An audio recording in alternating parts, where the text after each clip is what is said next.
Alright, I'm here with another unboxing. Let's see this through.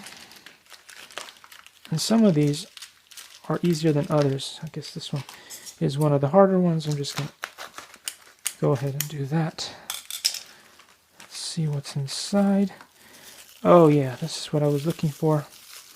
This is going to be useful once I start driving a little bit more. This coronavirus thing gets a little bit better, but it's basically a charger with 2 USB ports, because unfortunately the RAV4 doesn't have a whole lot of these. It actually only has one. And you'd think that in these times, you know, since we're in modern times, they would have at least 4 of these things standard in the RAV4, but they don't. So this is a solution.